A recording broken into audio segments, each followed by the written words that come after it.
સિહોર મોરડા ગ્રામ પંચાયતના અધૂરા કામ મુદ્દે કોંગ્રેસનો વિરોધ.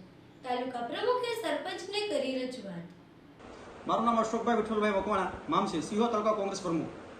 તાજેતરમાં જે મરડા ગામની અંદર પંચાયત ઘર જે પૂર્ણ થઈ ગયું છે એવું તંત્ર અને ચૂંટાયેલા લોકના પ્રતિનિધિઓ કે ધારાસભ્ય અને એનું સંગઠન ભાજપનું એ કહી રહ્યા છે.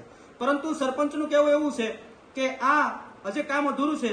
જે ફરતી દિવાલ હોય એ બાકી છે, એમાં ટીડીઓ શ્રીએ નોટિસ ફટકારી છે દબાણની. આ બધું જ મૂકી અને જેમને કતોડિયા થઈ રહ્યા છે, જેમને ખંજોળ આવી રહી છે લોકાર્પણ કરવાની, એ સરપંચને વિશ્વાસમાં લીધા વગર આવતીકાલે એટલે કે 9 વાગે આવતીકાલે લોકાર્પણ કરવા જઈ રહ્યા છે. તારીખ 31/7/2026 દિવસે સવારે 9 વાગે એ લોકાર્પણમાં સરપંચનું સ્પષ્ટ કહેવું છે કે જો કોઈ કરવા આવશે તો અમે કાળા વાવટા લઈ અને અમે વિરોધ પ્રદર્શન કરવાના છીએ, અને એમાં જે અનિચ્છનીય કાંઈ પણ બનાવ બનશે તો એના જવાબદાર જે તે વિભાગના કર્મચારી અને લોકાર્પણ કરનાર આવનાર તમામની જવાબદારી રહેશે. અને સરપંચની સાથે ખંભેથી ખંભો મેળવી અને અમે સૌ આગેવાનો રહેવાના છે. વંદે માતરમ, ભારત માતા કી જય, જય જય ગીર ગુજરાત. અમે મરડા ગામના સરપંચ શ્રી નરેશભાઈ સાકરિયા.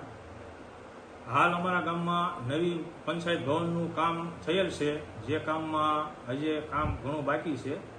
દિવાલ, ગ્રાઉન્ડ, વોલનું અને ઘણું કામ બાકી છે. તોય પણ આ લોકો અમને વિશ્વાસમાં લીધા વગર આ પંચાયતનું લોકપૂર્ણ કાલે 9 વાગ્યાનો કાર્યક્રમ રાખેલો છે અને અમારી પંચાયત બોડી કોઈ હાજર રહેવાની નથી. અમને વિશ્વાસમાં લીધા વગર આ લોકો કરે છે.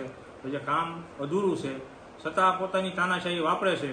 તો આ બાબતમાં અમે અને અમારા ગામના નાગરિકોને લઈ કાળા વાવટા સાથે વિરોધ પ્રદર્શન કરીશું, અને આમાં કોઈ પણ અનિચ્છનીય ઘટના બનશે તેના જવાબદાર આપ શ્રી સાહેબ તથા લોકપૂર્ણ કાર્યક્રમમાં આવનાર તમામ સાહેબશ્રી અને અધિકારીઓ અને હોદ્દેદારો રહેશે.